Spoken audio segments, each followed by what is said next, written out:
সুপ্রিয় শিক্ষার্থীবৃন্দ, প্রথমে তোমাদেরকে স্বাগতম জানাচ্ছি অনলাইন ক্লাসে। আজকে আমি তোমাদের পড়াবো বিজনেস ম্যাথ অনার্স সেকেন্ড ইয়ারে। প্রথমে আমি আমার পরিচয় দিয়ে নিই। আমি মারিয়া মুস্তফা প্রভাষ্য, ব্যবস্থাপনা বিভাগ, সরকারি বাংলা কলেজ, ঢাকা। দ্বিতীয় বর্ষ, অনার্স দ্বিতীয় বর্ষ। তোমাদের সাবজেক্টের নাম হচ্ছে ব্যবসায় গণিত। এর পঞ্চম অধ্যায় বিন্যাস এবং সমাবেশ পড়াবো আজকে আমি। খুবই গুরুত্বপূর্ণ একটা চ্যাপ্টার। কিছু কথা বলি তার আগে। তোমাদেরকে কিন্তু আমি এর আগে দুটো চ্যাপ্টার পড়েছিলাম, সেটা হচ্ছে সূচক এবং লগারিদম। জানি না তোমরা বাসায় প্র্যাকটিস করেছো কি না, তবে বলবো যেহেতু ম্যাথ কোর্স, ম্যাথে প্র্যাকটিস ছাড়া কোনো বিকল্প নেই। কিন্তু ম্যাথে ভালো করতে গেলে এবং ম্যাথে ভালো মার্কস ক্যারি করতে গেলে এবং কনফিডেন্টলি ম্যাথ করতে গেলে তোমাকে বারবার প্র্যাকটিস করতে হবে।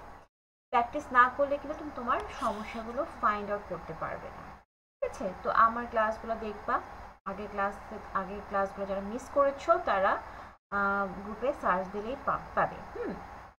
তো আজকে আমি পড়াবো বিন্যাস এবং সমাবেশ। খুবই গুরুত্বপূর্ণ একটা চ্যাপ্টার। তোমরা সেকেন্ড ইয়ার, সামনে যখন তোমরা চাকরি পরীক্ষা দিবে, যখন আরও পড়াশোনা শেষ হবে তোমাদের, তখন মাস্টার্সে বা ফোর্থ ইয়ার, তখন যখন তোমরা চাকরি প্রিপারেশন নিবে, তখন দেখবে যে চাকরির কোশ্চেনগুলোতে কিন্তু বিন্যাস সমাবেশ আসে। শুধু যে তোমরা একাডেমিকে শুধু পড়বে তা না, তোমাদের চাকরিতেও কিন্তু এই পরীক্ষাগুলো এই মানে বিন্যাস এবং সমাবেশের অঙ্কগুলো আসবে। সুতরাং এখান থেকে পালানোর কোনো অবকাশ নেই, কোনো সুযোগও নেই। সত্যি কথা বলতে কি, সুযোগ নেই। তবে আমাদের সবারই একটা বদ্ধমূল ধারণা, একটা ভয় আছে বিন্যাস এবং সমাবেশ নিয়ে, বিশেষ করে যারা সায়েন্সের না, যারা সায়েন্স ব্যাকগ্রাউন্ড না, এবং যারা সায়েন্সের ছিলে তাদেরও অনেক ভীতি রয়েছে বিন্যাস এবং সমাবেশ নিয়ে।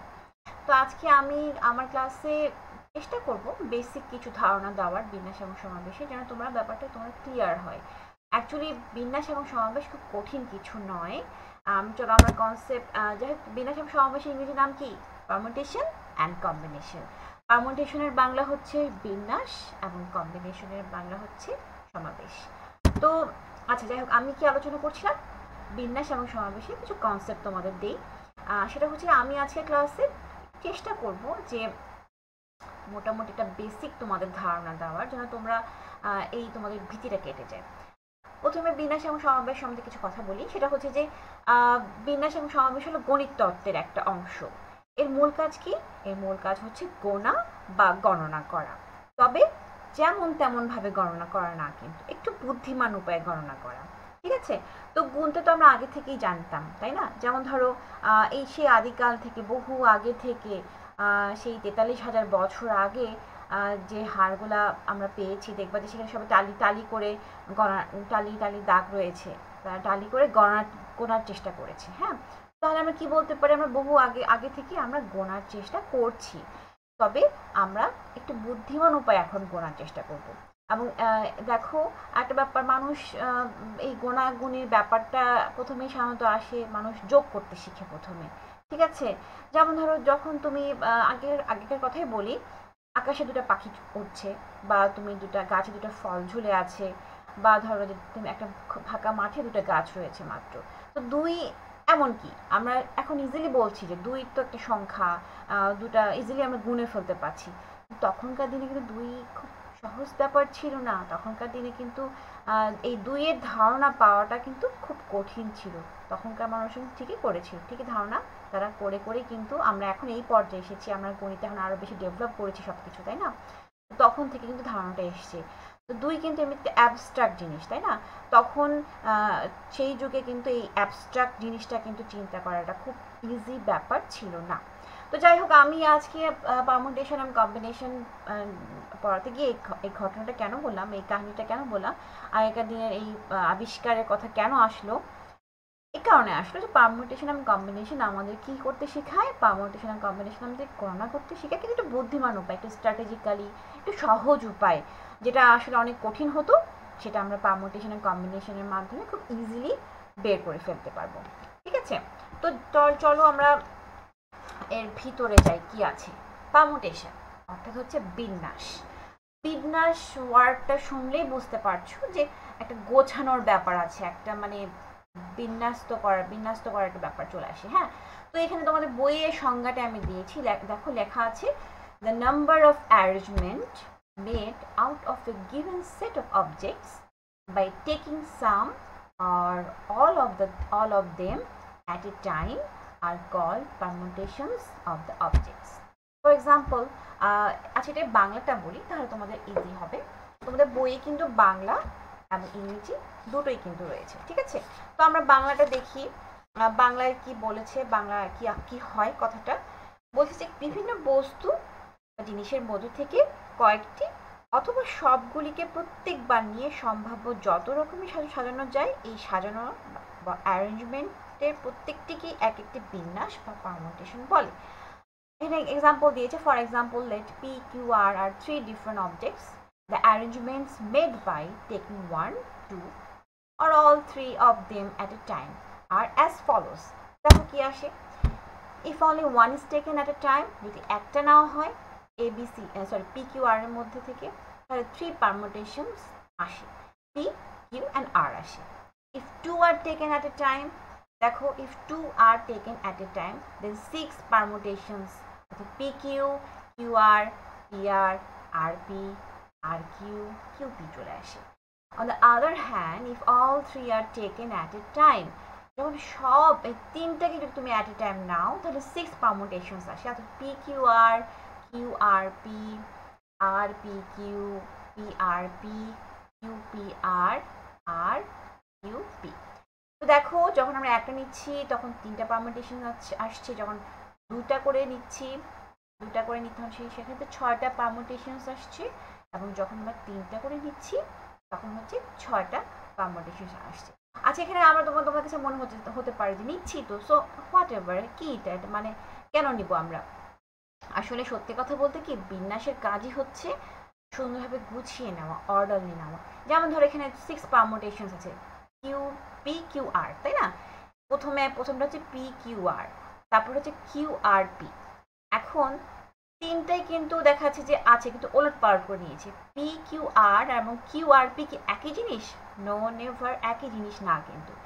এটাই হচ্ছে পারমুটেশনের হচ্ছে মেইন থিম বলতে গেলে, মেইন পার্থক্য কম্বিনেশনের সাথে। পারমুটেশন আমরা কি করব? অর্ডার নিয়ে নিব, একটা ক্রম ফলো করব, কিন্তু কম্বিনেশনে ক্রমটা আমরা ফলো করব না। এখানে এইটার একটা ভ্যালু রয়েছে, পি কিউ আর আর কিউ আর পি কিন্তু এক জিনিস না, এইটাই হলো পারমুটেশন। আচ্ছা আমরা কম্বিনেশনের সংজ্ঞা যে আমি ডিটেইলে আরো বলবো, সামনে আরো ডিটেইলে আলোচনা করবো, সো ভয় পেও না, আরো ক্লিয়ার হয়ে যাবে কনসেপ্টটা তোমাদের। কম্বিনেশনে দেখো ইংরেজিতে কি আছে, the different groups, selections formed out of a given set of objects by taking some or all of them at a time are called combinations. এর বাংলা কি? এর বাংলা হচ্ছে কতগুলো জিনিস থেকে কয়েকটি বা সবগুলোকে প্রত্যেকবার নিয়ে তাদেরকে যথাযথভাবে সাজানো যায় বা যতগুলি দল গঠন করা হয় বাছাইকৃত দলের মধ্যে আগত জিনিসের ক্রম উপেক্ষণীয় হলে তাদের প্রত্যেকটিকে এক একটি সমাবেশ বা সংযুক্তি বলে। খুব কঠিন মনে হচ্ছে তাই না? নো, কঠিন না। ব্যাপারটা হচ্ছে আমি সহজ ভাষায় বলি, এত জটিল করো না। সহজ ভাষা হচ্ছে, সাপোজ ধরো একটা ক্রিকেটের আমরা 15 জনের যে একটা টিম থাকে একটা ক্রিকেটের একটা দেশে, ধরো যে আমাদের বাংলাদেশে যে ক্রিকেট টিমে 15 জন মেইন ক্যালিবার স্কিল প্লেয়ার রয়েছে, সেখান থেকে কতজন খেলে? 11 জন খেলে। তো 15 জন থেকে 11 জন যে আমি নিচ্ছি এটাই হলো কম্বিনেশন, অর্থাৎ দল গঠন করা, ঠিক আছে? কিন্তু যখন হচ্ছে এখানে ক্যাপ্টেন তো অবশ্যই থাকবে, বোলার থাকবে, তো এই যে আলাদা আলাদা করে যে ভাগ করা ক্যাপ্টেন বোলার আছে, এই ডিফারেন্ট যখন তুমি করতে যাও, ডিফারেন্সিয়েশন যখন করতে যাও তখনই সেটা চলে আসে পারমুটেশনের কথা তখন চলে আসে, তখন সেটা পারমুটেশনের দলে চলে যায়, ঠিক আছে? অর্থাৎ হচ্ছে কম্বিনেশন হচ্ছে কোনো ক্রম ফলো করে না, তারা একটা এক কিছু দল তৈরি করার 5 জনের টিম হতে পারে, 10 জনের টিম হতে পারে। যখন তুমি একটা অনেকগুলো অ্যামাউন্ট থেকে কিছু তুলে এনে তুমি এক জায়গায় করছো এলোমেলো ভাবে, তখন সেটা কম্বিনেশন অর্থাৎ সমাবেশ। ওয়ার্ডটা শুনলেই বুঝতে পারছো যে একটা গ্যাদারিং এর মতো বোঝাচ্ছি, সেখানে কোনো অর্ডারের ব্যাপার আসে না। আচ্ছা তারপরে স্লাইডে যাই আমি। তারপরে স্লাইডে হচ্ছে হ্যাঁ কম্বিনেশনের কথা যেটা বলছিলাম, সেখানে এক্সাম্পলটা দিই, দেখো। For example A B C are 3 objects. ধরো তুমি এ বি সি 3টা object. The possible combinations are, এখন তিনজনকে নিয়ে আমি যদি কম্বিনেশন করতে চাই তাহলে কীভাবে করতে পারি? যেমন ধরো when one is taken at a time, যখন একটা ধরে নিব তখন 3টা কম্বিনেশন আসবে। যেমন ধরো এ বি অ্যান্ড সি আসবে। when two are taken then হচ্ছে 3 কম্বিনেশন আসবে। যেমন ধরো A B, B C and C. when all 3 are taken, 1 combination আসবে এ বি এবং সি। অর্থাৎ হচ্ছে যখন হচ্ছে যে প্রতিবার একটি করে নিয়ে একটি করে নিলে সমাবেশের সংখ্যা হবে 3টি। যখন প্রতিবার 2টি করে নিব তখন সমাবেশের সংখ্যা হবে 3টি, এ বি বি সি সি এ। এবং প্রতিবার 3টি করে নিলে সমাবেশের সংখ্যা হবে 1টি, সেটা হলো এ বি সি। এই ব্যাপারে আরও ক্লিয়ার তোমাদের কনসেপ্ট গ্রো হবে। আমরা সামনের দিকে এগোই, আরও বেশি জানতে পারবে। আচ্ছা, পরের স্লাইডে যাই। তাহলে আমরা কি বলতে পারি পারমুটেশন অ্যান্ড কম্বিনেশনের সম্পর্কটা কি? বিন্যাসে কি হয়? ক্রম বিবেচিত হয়। বিন্যাস মানে কি? পারমুটেশন। সমাবেশে কি হয়? ক্রমকে উপেক্ষা করে দল গঠন করা হয়। তার মানে কম্বিনেশনে অবশ্যই এখানে কোনো অর্ডারের ব্যাপার চলে আসে না। এখানে জাস্ট উল্টা পাল্টা করে তুমি সাজাতে পারবে। দল গঠনের ব্যাপারটা মেইনলি এখানে ফোকাসড হয়। আচ্ছা, এটা হলো মেইন সম্পর্ক। তারপরে স্লাইডে আমরা যাই। কিছু হেল্পলাইন আছে এখানে, আমরা তোমাদের বইয়ে এটা আছে, সেটার ছবি আমি তুলেছি। ইম্পর্টেন্ট খুবই এই জিনিসটা দেখো। বিন্যাস এবং সমাবেশ অঙ্কগুলি প্রায় একই রকম। এই জন্য প্রথমে অঙ্ক করার পূর্বে ভালোভাবে বুঝে করতে হবে। আর অর্থাৎ হচ্ছে ব্যাপারটা হচ্ছে যে অঙ্কগুলো কিন্তু অনেকটা একই রকম। এই জন্য প্রথমে করার সময় এটা ধরতে হবে কোনটা বিন্যাস এবং কোনটা সমাবেশ। কীভাবে ধরবে সেটা আমি হচ্ছে যে একটু পরে এখানে আছে, মেনলি এখানেই আছে। লক্ষণীয় বিষয় কি কি দেখো। বিভিন্ন জিনিসের মধ্যে থেকে সাজানোর প্রশ্ন আসলে বিন্যাস করতে হয়। যেটা আমি একটু আগে বললাম যে সাজানোর বিষয়, বিন্যাস করার বিষয় যখন আসবে তখন সেটা হবে পারমুটেশন। আর বিভিন্ন জিনিসের মধ্যে থেকে বাছা বা নির্বাচনের প্রশ্ন আসলে সমাবেশ করতে হয়। যেমন একটা আমি ক্রিকেট টিম এক্সাম্পল দিলাম যে 15 জনের একটা 15 জনের প্লেয়ার টিম হলে টিম থেকে সেখানে যদি তুমি 11 জন যারা খেলে তাদের বাছাই যদি করো স্কিলনেসের ভিত্তিতে, সেক্ষেত্রে সেটা হবে কম্বিনেশন। বিন্যাস বা পারমুটেশনে NPR এর সূত্র হবে, সমাবেশ বা কম্বিনেশনে NCR এর সূত্র হবে। সূত্রটা সামনে হচ্ছে আমি পড়াবো, তোমরা সামনে দেখতে পাবে। আচ্ছা, ফাংশনাল চিহ্ন, এই যে চিহ্নটা দেখছো আর এই যে চিহ্নটা দেখছো, দুটো ব্যবহার করা যেতে পারে। বিন্যাস এবং সমাবেশ অঙ্ক করতে গেলে তোমাদেরকে এই দুটো চিহ্ন ইউজ করতে হবে। এবং এই দুটো চিহ্নের নাম কি? ফ্যাক্টোরিয়াল। তুমি জাস্ট একটা বিস্ময়বোধক চিহ্ন বা এটা এরকম চিহ্ন, এটার নাম আছে, একটা নাম হচ্ছে ফ্যাক্টোরিয়াল। ঠিক আছে, ফ্যাক্টোরিয়াল 2, ফ্যাক্টোরিয়াল 3, যেই নাম্বারটা থাকবে সেটার সাথে তুমি এভাবে উচ্চারণ করবে ফ্যাক্টোরিয়াল। ঠিক আছে, মনে রাখা জরুরি বিন্যাস হলো সাজানোর সংখ্যা আর অন্যদিকে সমাবেশ হচ্ছে দলের সংখ্যা, গ্রুপের সংখ্যা বা বাছাইয়ের সংখ্যা। বিন্যাস এবং সমাবেশের মধ্যকার সম্পর্ক হচ্ছে NPR = NCR × ফ্যাক্টোরিয়াল। আর এই হলো মেইন হচ্ছে যে তোমাদের মেইন যেটা সামারাইজ যাকে বলে পারমুটেশন এন্ড কম্বিনেশন। তারপরে দেখো সূত্রাবলীগুলো রয়েছে। অঙ্ক করতে গেলে তোমাদেরকে এই সূত্রগুলো কিন্তু মাথায় রাখতে হবে। ঠিক আছে, তার মধ্যে মেইন ইম্পর্টেন্ট সূত্র যে 1 নাম্বার, 2 নাম্বার, 3 নাম্বার, এই সূত্রগুলো যে 6 নাম্বার 6 NP0 = 1। ঠিক আছে, এই জিনিসগুলো তোমাদেরকে মাথায় রাখতে হবে। যেমন ধরো এখানে 9 নম্বর সূত্র NCN = 1। এই যে এই দুটো জিনিস খেয়াল রাখবা। 10 নম্বর হচ্ছে NC1 = 1। এই অঙ্ক করতে গেলে আরও ব্যাপারগুলো ক্লিয়ার হবে তোমাদের। তারপরে এখন আমি একটা ছবি এঁকেছি, দেখো এখানে একটা জিনিস বুঝাই তোমাদের ব্যাপারটা, পারমুটেশন আর কম্বিনেশনের ব্যাপারটা ক্লিয়ার হওয়ার জন্য একটা এক্সাম্পল দিই আমি। ধরো ঢাকা, সাভার এবং রংপুর। তুমি ঢাকা থেকে রংপুর যেতে যাচ্ছ। এখানে দেখো ঢাকা, আমার কার্সরটা একটু খেয়াল রাখো, ঢাকা, সাভার এবং রংপুর। তুমি ঢাকা থেকে রংপুর যেতে যাচ্ছ, কিন্তু কন্ডিশন হলো তোমাকে সাভার হয়ে যেতে হবে। দেন তুমি ঢাকা থেকে কি বলে সাভার হয়ে ঢাকা থেকে সাভার তুমি যেতে পারো। তোমাকে A, B, C 3টা ওয়ে আছে ঢাকা থেকে সাভার যাওয়ার, A, B and C। তুমি ঢাকা থেকে A রুটের মাধ্যমে সাভার গেলা, ঢাকা থেকে বি রুটের মাধ্যমে সাভার গেলা, ঢাকা থেকে সি রুটের মাধ্যমে সাভার গেলা, বাট তোমার তো টার্গেট রংপুর যাওয়া। দেন তুমি কি করবা, তোমার এখানে আবার ওয়ে আছে, সাভার থেকে তুমি 4 ভাবে রংপুর যেতে পারো। 1 2 3 4 4টা ওয়ে আছে, তুমি রংপুর যেতে পারো। প্রত্যেকের জন্য দেখো 4টা, ব্যাপারটা খেয়াল রাখো, এই ওয়ার্ডটা মানে কান খুলে শুনে রাখো, প্রত্যেকের জন্য।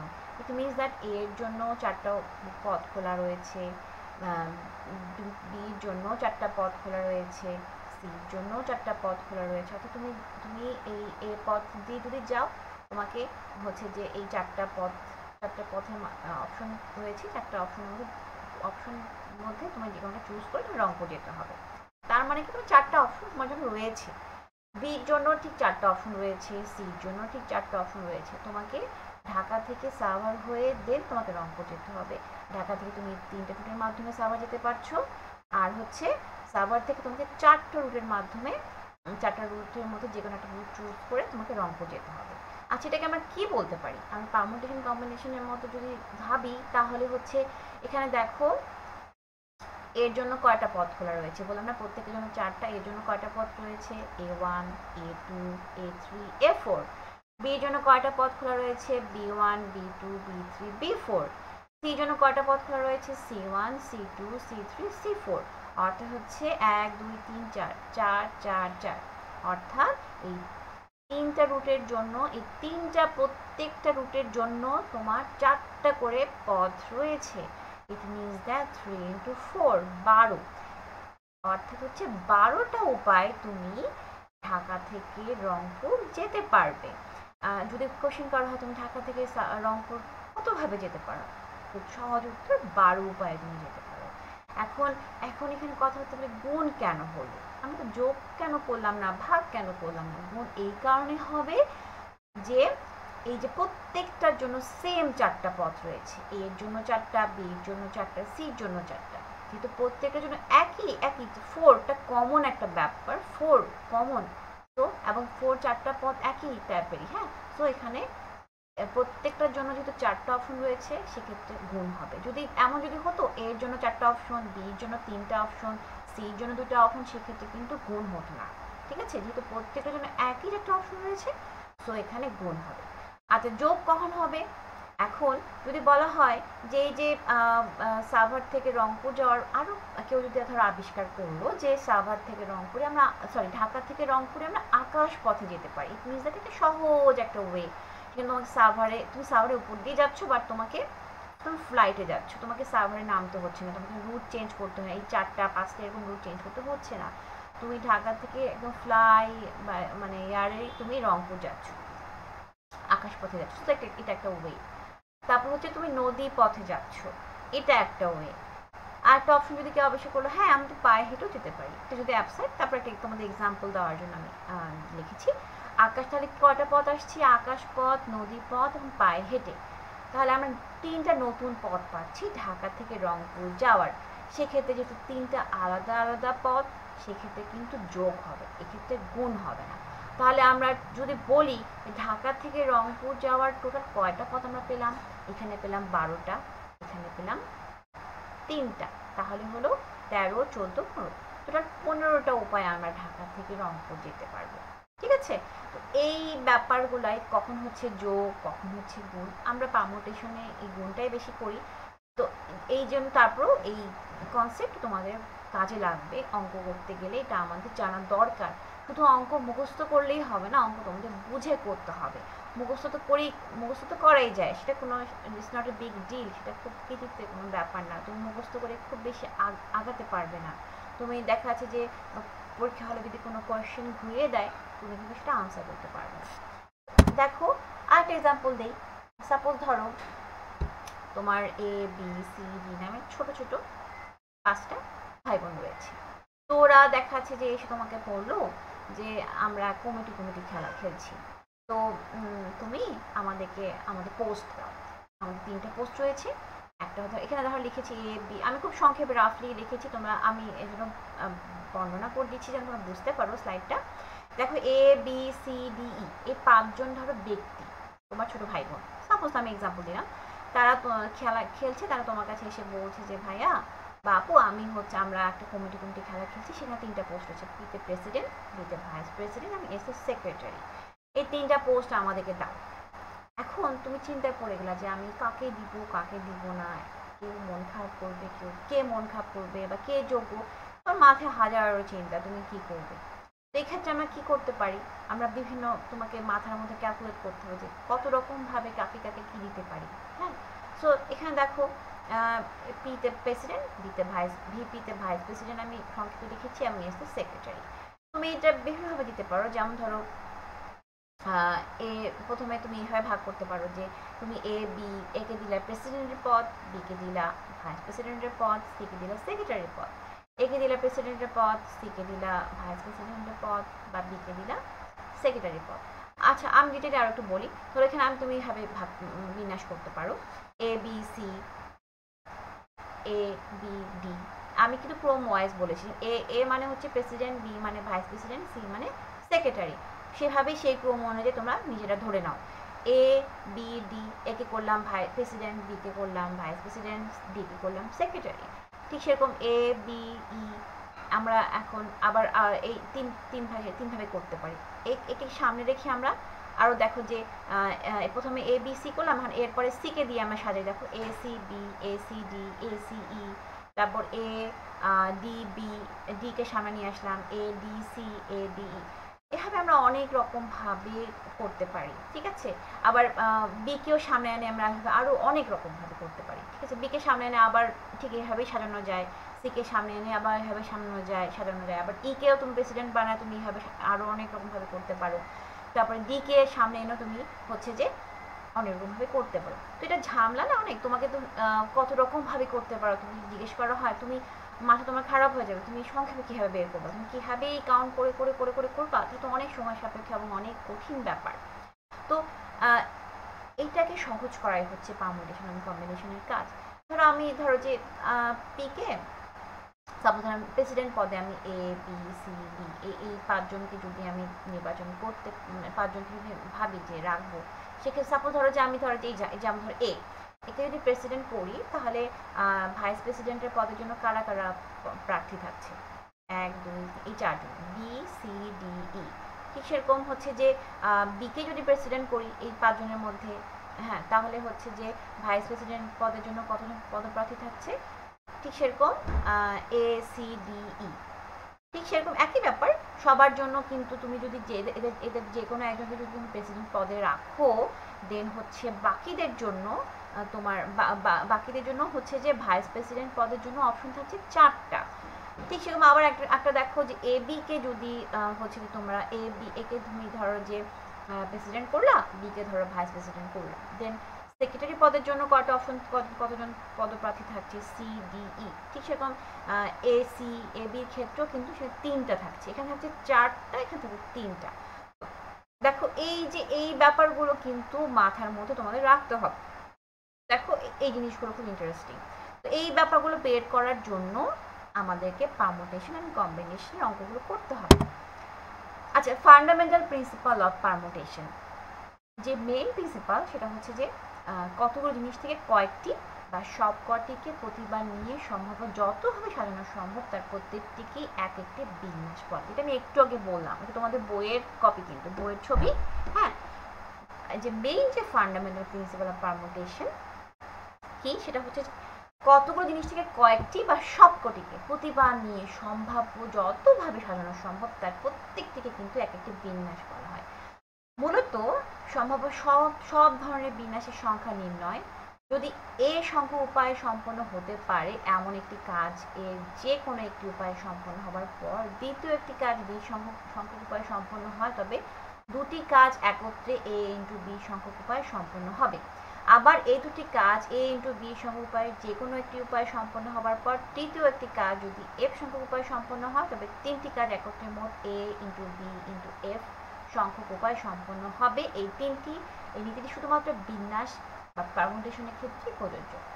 এই যে গুণ করেছে, আমি যে একটু আগে বললাম, প্রথমে যে এক্সাম্পল দিলাম যে ঢাকা থেকে সাভার হয়ে দেন রংপুর তুমি যাবা, এই যে বিভিন্ন পদগুলোকে আমি গুণ করলাম, আবার কখনো যোগ করলাম। এই যে আমি যে গুণের কথা বললাম, গুণ করেছিলাম, সেই গুণের ব্যাপারটা কিন্তু এখানে বলেছে। আমি এক্সাম্পল দিয়ে তোমাদেরকে বুঝিয়েছি, এখানে অনেক জটিল করে একটু এ বি সংখ্যা দিয়ে বুঝিয়েছি। হ্যাঁ, ব্যাপারটা কিন্তু অনেকটা একই। তো এই হলো পারমুটেশনের যে ফান্ডামেন্টাল প্রিন্সিপাল অফ পারমুটেশন। আচ্ছা, relation between permutation and combination. Permutation combination মধ্যে কিছু রিলেশনস রয়েছে, যেমন ধরো কতগুলো জিনিসের মধ্যে থেকে কয়েকটি বা সবগুলোকে একত্রে নিয়ে বিভিন্নভাবে সাজালে প্রত্যেকটি সাজানোকে জিনিসগুলোর এক একটি বিন্যাস বলা হয়। অন্যদিকে কতগুলি জিনিসের মধ্যে থেকে কয়েকটি বা সবগুলি নিয়ে যতগুলি দল গঠন করা যায় তাদের প্রত্যেকটিকে এক একটি সমাবেশ বলা হয়। সুতরাং যেটা আমি বলেছিলাম প্রথমে এই ক্লাসের দিকে যে সমাবেশের ক্ষেত্রে দল গঠন করতে হয় এবং বিন্যাসের ক্ষেত্রে বিন্যস্ত করতে হয় বা অর্ডারলি সাজাতে হয়। ঠিক আছে, সুতরাং সংজ্ঞা থেকে বোঝা যায় বিন্যাস এবং সমাবেশের মধ্যে ঘনিষ্ঠ সম্পর্ক বিদ্যমান। তবে বিন্যাস অর্থাৎ পারমুটেশন ক্রম বিবেচিত হয়, অর্থাৎ ক্রম পরিবর্তনের ফলেই নতুন বিন্যাসের সৃষ্টি হয়। অন্যদিকে সমাবেশে ক্রমকে উপেক্ষা করে দল গঠন করা হয়। এখানে সমাবেশ হবে লেখাটা, ঠিক আছে, প্রিন্টিং মিস। আচ্ছা, এই হলো main basic difference between permutation and combination. কি পেলাম আমরা? পারমুটেশনের ক্রম সবসময় ফলো করতে হবে এবং জিনিসগুলোকে বিন্যাস করতে হবে, অর্থাৎ সাজাতে হবে, অ্যারেঞ্জ করতে হবে। আর কম্বিনেশনে কি করতে হবে? বাছাই করা, দল গঠন করা, এবং এখানে কোনো ক্রমের ব্যাপার আসে না। এটা হলো basic difference between permutation and combination. আচ্ছা, ডিফারেন্স আমরা এখানে একটু পয়েন্ট আউট করি, তাহলে পরীক্ষা আসে এই থিওরিগুলো, খুব ইম্পর্টেন্ট, এই জন্য আমি দিয়েছি এখানে। দেখো, বিন্যাসের পার্থক্যটা কি আসছে? প্রথমে সংজ্ঞা ক্ষেত্রে ডেফিনেশনের ভিত্তিতে কতগুলি প্রদত্ত জিনিস থেকে কতিপয় বা সবগুলি একবার নিয়ে বিভিন্ন প্রকারে সাজালে প্রতিটি সাজানোকেই এক একটি বিন্যাস বলে। ইজি, যেটা আমি একটু বললাম, তোমরা নিশ্চয় বুঝতে পেরেছো, যে এখন আমি আর আলোচনা করছি না এটা। আর কম্বিনেশনের ক্ষেত্রে কি হচ্ছে? অন্যদিকে একইভাবে কতগুলো প্রদত্ত জিনিস থেকে ক্রমকে উপেক্ষা করে কয়েকটি বা সবগুলোকে একবার নিয়ে যে কটি দল গঠন করা যায় তাদের প্রত্যেকটিকে এক একটি সমাবেশ বলা হয়। উদাহরণ কি? এক্সাম্পল দেখো, যেটা আমি সংজ্ঞায় ইংলিশ যখন সংজ্ঞাটা বললাম সেখানে এক্সাম্পল দিয়েছেন, সেই সংজ্ঞাটা দিয়েছে, সেই এক্সাম্পলটা দিয়েছে। আচ্ছা, ক্রমের ক্ষেত্রে বিন্যাসের ক্ষেত্রে কি হয়? ক্রম বিবেচিত হয় এবং সমাবেশের ক্ষেত্রে ক্রম উপেক্ষা করা হয়। প্রত্যেকটি n সংখ্যক বিভিন্ন বস্তু থেকে একবার r সংখ্যক বস্তু নিয়ে বিন্যাস গঠন করা হলে বিন্যাস সংখ্যার প্রতীক হবে npr অথবা pnr। অন্যদিকে n সংখ্যক বস্তু হতে একবারে r সংখ্যক বস্তু নিয়ে প্রাপ্ত সমাবেশ সংখ্যা হবে ncr অথবা cnr। সূত্র, ফর্মুলা আমি একটু বললাম, যেটা বিন্যাস সূত্র হচ্ছে npr equal to factorial n divided by factorial n minus r, আর সমাবেশের ক্ষেত্রে ncr equal to factorial n divided by factorial n minus r, আর হচ্ছে ইন্টু ফ্যাক্টোরিয়াল r। এই হলো মেইন পার্থক্য। তোমরা পার্থক্যটা অবশ্যই খেয়াল করবে এবং পড়ে যাবে, পরীক্ষা তোমাদের আসে। আচ্ছা, নেক্সট স্লাইডে একটা গুরুত্বপূর্ণ হচ্ছে যে বৃত্তাকার বিন্যাস কাকে বলা হয়, এটা পরীক্ষা আসে। বৃত্তাকার বিন্যাসে একটি বস্তুকে তার অবস্থানে স্থির রেখে অবশিষ্ট n মাইনাস r সংখ্যক বস্তুকে বিন্যাস করতে হয়। সেজন্য n সংখ্যক বস্তুর মধ্যে সেজন্য n সংখ্যক বিভিন্ন বস্তুর মধ্যে সংখ্যক বিভিন্ন বস্তু, সরি এটা মনে হয় একটু কেটে গেছে, একটু খেয়াল করো তোমরা, আমি ঠিক করে দিচ্ছি এখনই, জাস্ট এ মিনিট। ওকে, এখন দেখো, n সংখ্যক বিভিন্ন বস্তুর মধ্যে r সংখ্যক বিভিন্ন বস্তুর বিন্যাস নির্ণয়ের ক্ষেত্রে প্রথমে বস্তুসমূহের অবস্থানের প্রকৃতি সম্পর্কে নিশ্চিত হতে হবে। কারণ বস্তুসমূহের অবস্থান সারিতে হতে পারে, আবার বৃত্তাকার রেখা বরাবরও হতে পারে। বৃত্তাকার বিন্যাসের প্রধান বৈশিষ্ট্য হলো পরস্পরের তুলনায় অবস্থানের ক্রম না পরিবর্তন করেও বস্তুগুলোর দুপ্রকার বিন্যাস হতে পারে। অর্থাৎ যখন বস্তুগুলোর পর্যায়ক্রমিক ধারাবাহিকতা বজায় রেখে বস্তুগুলোকে বৃত্তাকারে বা চক্রাকারে সাজানো হয় তখন তাকে বৃত্তাকার বিন্যাস বা চক্রাকার বিন্যাস বলা হয়।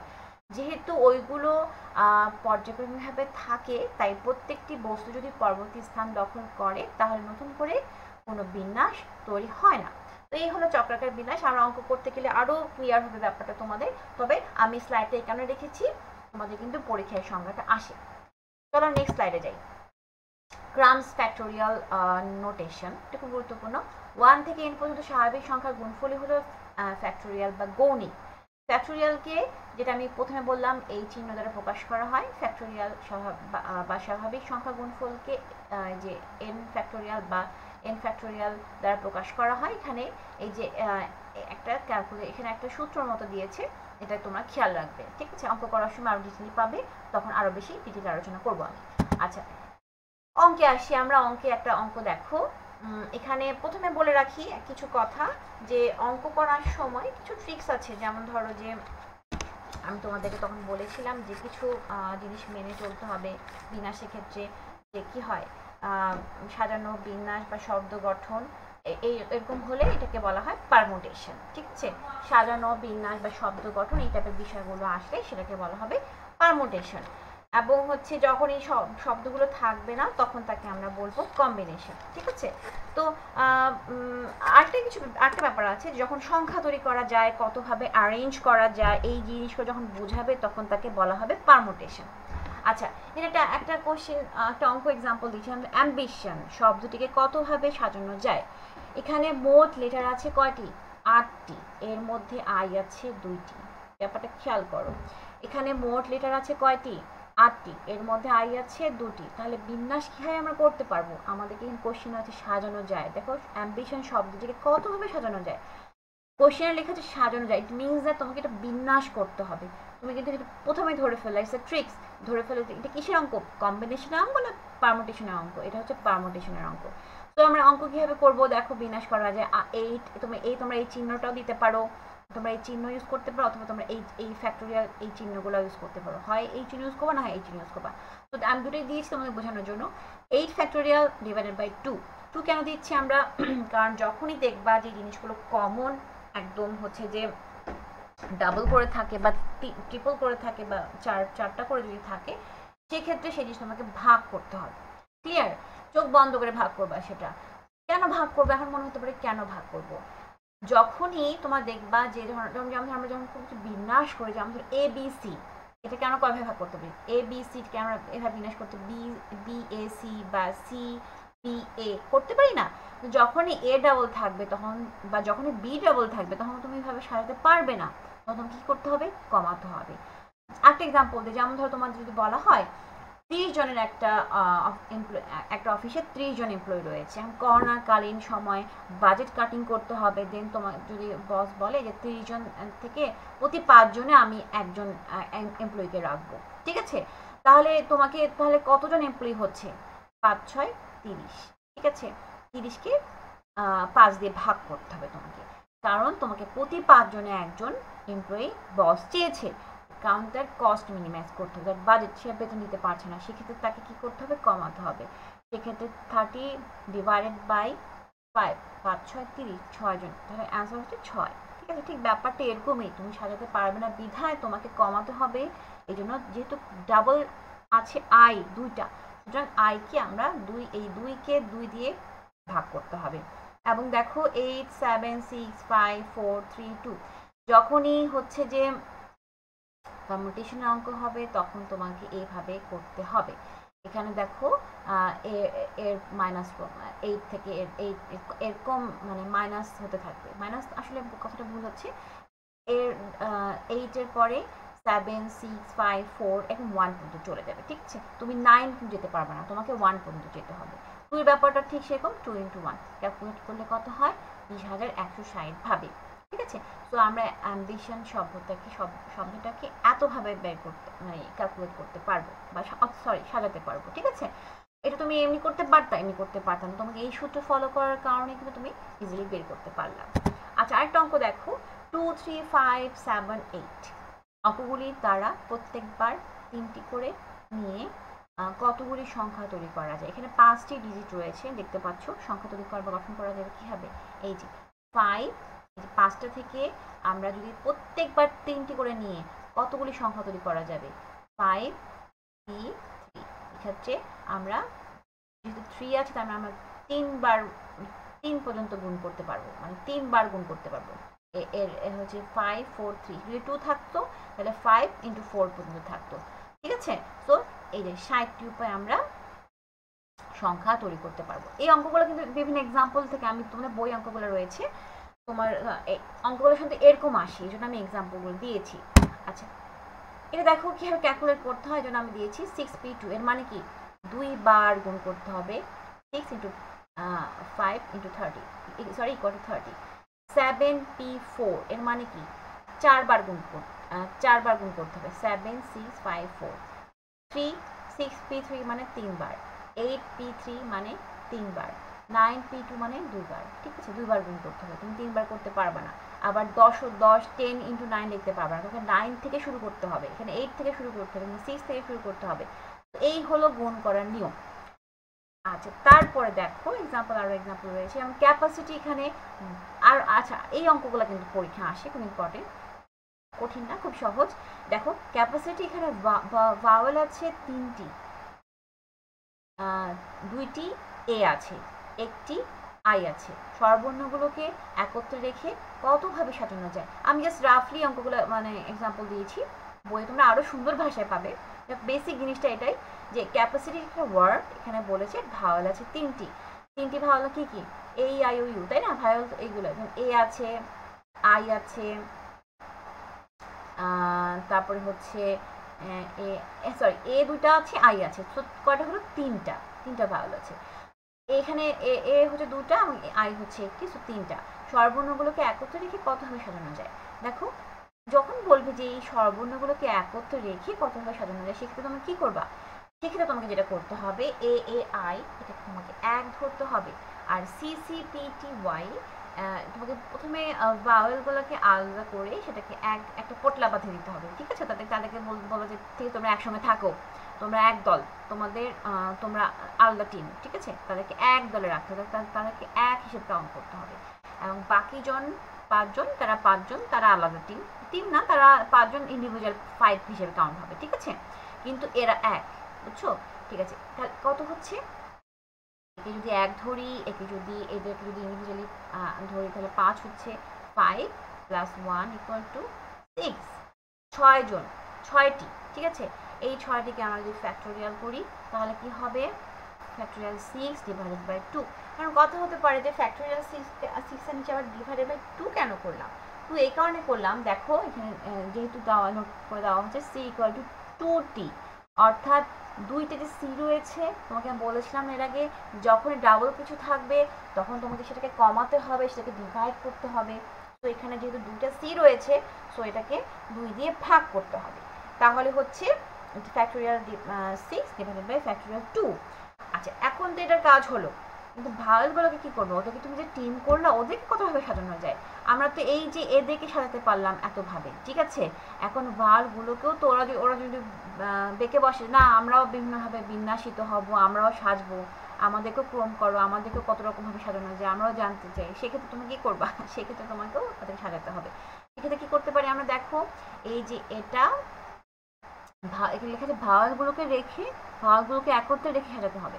সো তুমি এদেরকে দেখাচ্ছে যে বাদ দিতে পারবে না, একত্রে রেখে ব্যাপারটা রয়েছে যেহেতু। হ্যাঁ, তো এদেরকে নিয়ে তুমি এই যে ভাওয়েল কটা ছিল 3টা ইন্টু 3, এদেরকে নিয়ে এই যে ঠিক এইভাবে ক্যালকুলেট করে তুমি পাচ্ছ 1980 ভাবে, এদেরকে গুণ করে দিতে হবে তোমাকে। ঠিক আছে, সো খুব সিম্পল একটা অঙ্ক, খুব সহজ একটা অঙ্ক, খুব ছোট অঙ্ক, খুব কম সময় তোমরা কিন্তু এই অঙ্কগুলো করে ফেলতে পারো, জাস্ট বুঝতে হবে। ঠিক আছে, এইটা একটা অঙ্ক ইম্পর্টেন্ট।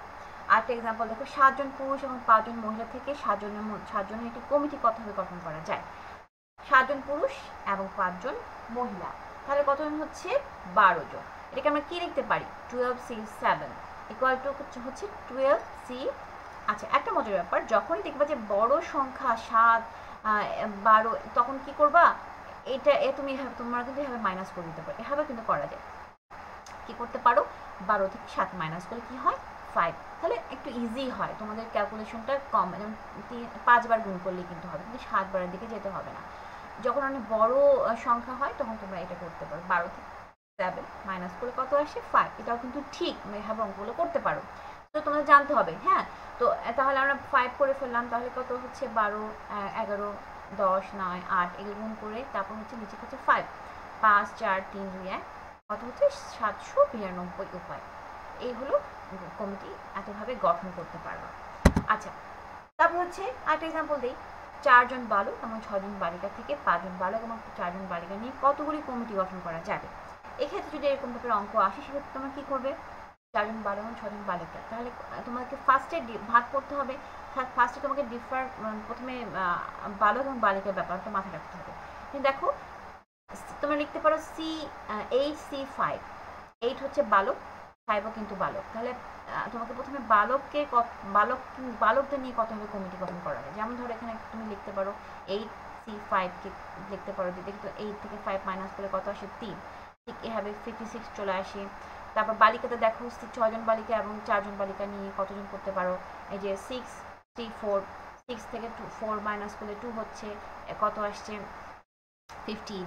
এখন বলেছে কতগুলি দুজন এই টোটালকে নিয়ে কতগুলি কমিটি গঠন করা যাবে। যেহেতু 5 জন বালক 4 জন বালিকা নিয়ে কমিটি গঠন করা যাবে, সেহেতু 5 জন বালক এবং 4 জন বালিকা নিয়ে কমিটি গঠন করা যাবে। কত টোটাল, এই যে টোটাল এই দুটাকে যোগ করতে হবে, টোটাল এই 56 এবং এই 15 এই দুটার ফ্যাক্টোরিয়ালকে যোগ করলেই তোমরা গুণ করলে তোমরা এই 840টি ভাবে গঠন করা যাবে, 840টি কমিটি গঠন করা যাবে। ব্যাপারটা বুঝলা? কোশ্চেন ছিল কি, 8 জন বালক এবং 6 জন বালিকা থেকে 5 জন বালক এবং 4 জন বালিকা নিয়ে কতগুলি কমিটি গঠন করা যাবে। তাহলে 5 জন বালক এবং 4 জন বালিকা নিয়ে কতগুলি কমিটি গঠন করা যাবে, এই যে এইটা এবং এইটা, এই দুটোকে গুণ করে প্রথমে আমাদেরকে দুটো বের করতে হবে। হ্যাঁ, বের করার পরে দুটো গুণ করলে আমি টোটাল সংখ্যাটা পাবো। গুণ কেন করব আমি প্রথমে ক্লাসে বলে দিয়েছি যে কেন গুণ করব, ঠিক আছে, তোমরা খেয়াল করো ব্যাপারগুলো, ঠিক আছে। আচ্ছা, তারপরে দেখো, তারপরে স্লাইডে একটা এক্সাম্পল রয়েছে। 14 জন প্লেয়ার থেকে 11 জনের একটি টিম কতভাবে গঠন করা যাবে, যেখানে একজন বিশেষ ব্যক্তি সব সময় ক্যাপ্টেন হিসেবে থাকবে। তো এই অঙ্কগুলো কিন্তু আসে যখন ক্যাপ্টেন হিসেবে থাকবে, তার মানে কি যে এখানে একজন ব্যক্তি সব সময় মাইনাস করতে হবে তোমাকে, ঠিক আছে। এখানে দেখো 14 জন টিমের মধ্যে থেকে বলেছে 14 জন প্লেয়ার থেকে 11 জন একটি টিম কতভাবে গঠন করা যাবে, যেখানে একজন বিশেষ ব্যক্তি সব সময় ক্যাপ্টেন থাকবে, মানে তার সে সবসময় ক্যাপ্টেন থাকছে। 14 জন থেকে সেখানে সে একজন ক্যাপ্টেন ছিল, কজন হচ্ছে মাইনাস করে 13 জন। 11 জন থেকে সে অবশ্যই সেখানে ক্যাপ্টেন অবশ্যই সেখানে ইনক্লুডেড, তাই না? তাহলে মাইনাস করে কত 10 জন। এটাকে আমরা কি লিখতে পারি, এটাকে আমরা লিখতে পারি 13C10। এটাকে অবশ্যই ফ্যাক্টোরিয়াল করলে কত আসে, কীভাবে হয় দেখো, আমরা বলেছিলাম বেশি বড় সংখ্যা হলে সেটা মাইনাস করে ফেলতে পারো, কত ছোটো 3 চলে আসে, তো খুব ইজি হয়ে গেল। 13 12 11 ডিভাইড বাই 3 to 1 286 ভাবে, ঠিক আছে। এইগুলো অঙ্ক। আরেকটা এক্সাম্পল দেখো, 8 জনের একটি টিমকে 2 দলে কতভাবে বাছাই বা সিলেক্ট করা যায়। 8 জনের দলকে 4 জন করে 2 ভাগে ভাগ করি প্রথমে আমরা, ঠিক আছে। প্রথমেই বলেছে 2 দলে কতভাবে, 2 দল মানে কি তোমাকে বুঝে নিতে হবে 4 জন করে। সো এটাকে লিখতে পারি আমরা 8C4, সো ইজিলি ফ্যাক্টোরিয়াল করে এভাবে করে 70 ভাবে করতে পারি। তারপর হচ্ছে 7 জন পুরুষ এবং 5 জন মহিলা থেকে, এটা একটু আগে মনে এটা আবার ভুল করে দিয়েছি, এই স্লাইডটা আমি একটু আলোচনা করেছি, যেটা স্কিপ করলাম। আচ্ছা, তারপরে 11 জন পুরুষ থেকে 8 জনের একটি কমিটি কতভাবে বাছাই করা যাবে, ঠিক একই ব্যাপার। এক্সাম্পলগুলো কিন্তু অনেকটা একই রকম টাইপের, আমি যেন তাহলে বোঝাচ্ছি, একটা হয়তো বুঝলে তোমরা সবগুলো ভালোভাবে বুঝে নিবা, বুঝতে পারবে। 11 বা C8, 11 মাইনাস করলে কত হচ্ছে, এইটার সাথে 3, ঠিক এভাবে 165 উপায় হচ্ছে বাছাই করা যাবে। তারপর হচ্ছে এক্সাম্পল দেখো, 1 3 5 7 9 কয়টি অঙ্কের প্রত্যেকটিকে একবার ব্যবহার করে 4 অঙ্কের কতগুলি সংখ্যা গঠন করা যাবে। তাহলে আমরা কয়টা সংখ্যা আছে, 5টা। সো আমরা লিখতে পারি n এর জায়গায় 5 এর সূত্র, হ্যাঁ, n এর জায়গায় 5, p এর জায়গায় 4 অঙ্কের কতগুলি সংখ্যা গঠন করা যাবে। সো p4, এটাকে গুণ করে আমরা পাচ্ছি 120, ঠিক আছে। তো আমরা এটা এভাবে লিখতে পারি, ওকে। আচ্ছা, তারপরে অঙ্কে যাই আমরা, দেখো তারপরে আচ্ছা এই অঙ্কটা মনে ভুল আছে, এগুলো তুমি স্কিপ করো, এই অঙ্কটা ভুল, আমি লিখতে ভুল করেছি। সো অনেক হয় না যে স্লিপ অফ পেন, সো এটা বাদ, তোমার আমরা অন্য অঙ্কে যাই আমরা, ঠিক আছে, ওকে। নেক্সট স্লাইডে আমরা যাই। ডটার শব্দটি ভাওয়ালগুলিকে একত্রে রেখে কতভাবে বিন্যাস করা যায়।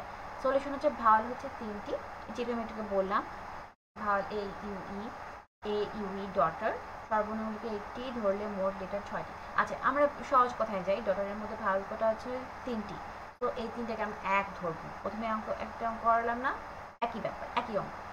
আর ডটারের সংখ্যা হচ্ছে মোট লেটার হচ্ছে 1 2 3 4 5 5টা, তাহলে 1 আর 5 মিলে 6টি। তো এটার হচ্ছে 720, 6 ফ্যাক্টোরিয়াল করলে 620 আসে, এই 3টাকে ফ্যাক্টোরিয়াল করলে হচ্ছে 6 আসে। সো মোট বিন্যাস হচ্ছে দুটাকে গুণ করলে আমরা মোট বিন্যাস পেয়ে যাব। আচ্ছা, তারপরে স্লাইডে দেখো ক্যালকাটা শব্দটি কতভাবে বিন্যাস করা যায়। এখানে মোট লেটার রয়েছে 8টি, সি কয়টা রয়েছে 2টি, এ রয়েছে 2টি, টি রয়েছে 2টি। প্রথমে বলেছি যখনই ডাবল ডাবল কিছু থাকবে বা ট্রিপল থাকবে তখন সেগুলোকে ভাগ করে দিবে একদম চোখ বন্ধ করে। একই লেটার রিপিট হলে সেটা দিয়ে ভাগ করতে হবে, ঠিক আছে। বিন্যাসের ক্ষেত্রে সেটা কি হবে, 8টি সংখ্যা নিতে এই ডাবল ডাবলগুলো সব ফ্যাক্টোরিয়াল করার পরে 5040 উপায় আমরা আনসার পাই। বইয়ের কিছু এক্সাম্পল দেখো, মান নির্ণয় করা আসে মাঝে মাঝে 6p4, যেটা আমি অঙ্ক করতেই গেলে পারবা, যেমন যে 6 ফ্যাক্টোরিয়াল p4, এভাবে তোমরা 6 থেকে 4 মাইনাস করলে 2 চলে আসে, সহজ ব্যাপার, জিনিসগুলো আমি তো রেখেছি, এগুলো একটু খেয়াল রাখবা। তারপরে স্লাইডের ধরো যে একটি ঘরে এক সারিতে 6টি শূন্য আসন রয়েছে, 3টি লোক প্রবেশ করে সেখানে কতভাবে আসন গ্রহণ করতে পারে। তাহলে আমরা কি করতে পারি, কীভাবে অঙ্ক করতে পারি, যে একটি ঘরে একটা সারিতে 6টি আসন রয়েছে, 3টি লোক একসঙ্গে প্রবেশ করলো, এখানে কতভাবে আসন গ্রহণ করতে পারে। সেখানে আমরা বলতে পারি, এখানে অত কথা না লিখে আমরা সহজ কথা বলতে পারি, তিনজন 6টি আসন যথাভাবে বসতে পারে, সেটা হচ্ছে যে 6p3। 3জন রয়েছে, আসন 6টি, তাহলে আমরা এটি ফ্যাক্টোরিয়াল করে পাচ্ছি 120। তারপরে স্লাইডে যাই, আর্টিকেল শব্দটি মোট আক্ষরিক কতভাবে সাজানো যায়, ঠিক আছে। এই অঙ্কটা খুবই গুরুত্বপূর্ণ, এই অঙ্কটা করে আমরা আজকে ক্লাস শেষ করব। হ্যাঁ, অলরেডি আমরা এরপরে ক্লাসে পারমুটেশন কম্বিনেশনই পড়বো, আরও ডিটেইলি পড়বো, আরও কিছু অঙ্ক ঝালাই করব। আচ্ছা, যাই হোক, আজকে যেহেতু সময় শেষ আমি খুব সংক্ষেপে আলোচনা করে দিচ্ছি। আর্টিকেল শব্দটি মোট আক্ষরিকভাবে কতভাবে সাজানো যাবে সেগুলো, সেখানে স্বরবর্ণগুলি কেবলমাত্র অযুগ্ম স্থানগুলিতে থাকবে। আচ্ছা, এখানে বলছে যে এই যে আর্টিকেল শব্দটাকে কতভাবে সাজানো যায়, প্রথমে আমি এটা বের করে ধরো 60টি লিটার রয়েছে, তাই না। এখানে 60টি লিটার রয়েছে, 60-এর মধ্যে অযুগ্ম স্থান রয়েছে 4টি, 1 3 5 7। এখানে স্বরবর্ণগুলিকে আমরা কি লিখতে পারি, এখানে লিখতে পারি যে হচ্ছে 4p3, অর্থাৎ 24 ভাবে বিন্যাস করা যাবে।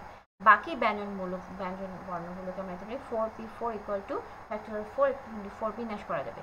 মোট বিন্যাস হচ্ছে 24 × 24 ইকুয়াল টু 5 7 6। তো এই অঙ্কগুলো কিন্তু খুবই ইম্পর্টেন্ট, তোমাদের কিন্তু এই অঙ্কটা বইয়ে একটু জটিলভাবে লেখা আছে, আমি কিন্তু এই টাইপের অঙ্ক তোমাদের কিছু আগে এক্সাম্পলে দিয়েছিলাম। হ্যাঁ, আমি নেক্সট ক্লাসে এই অঙ্কটা আরও একটু ইজিভাবে তোমাদেরকে নোট করে দেখাবো, ঠিক আছে। তো আজকে এ পর্যন্তই, নেক্সট ক্লাসে আরও ডিটেইলি বলবো, আরও ডিটেইলি আলোচনা করব, আশা করি তোমাদের পারমুটেশন কম্বিনেশন নিয়ে কোনো প্রবলেম হবে না। আজকে এ পর্যন্তই, যেটুকু বুঝিয়েছি তোমরা ভালোভাবে খেয়াল করো, বাসায় প্র্যাকটিস করো, বাসায় বইটা নিয়ে একটু হলেও দেখো। তো ভালো থেকো, সুস্থ থেকো। তোমাদের আমার সঙ্গে এতক্ষণ থাকার জন্য তোমাদেরকে অসংখ্য ধন্যবাদ। আরেকটা কথা, তোমাদের কিন্তু বাসায় অঙ্ক বেশি বেশি করে প্র্যাকটিস করতে হবে, প্র্যাকটিস ছাড়া কিন্তু কখনোই তোমরা ভালো করতে পারবে না। আমি বারবার বলি, এটা ম্যাথ কোর্স, এখানে প্র্যাকটিস ছাড়া কখনোই ভালো কিছু করা সম্ভব নয়। ভালো থেকো, সুস্থ থেকো, আল্লাহ হাফেজ।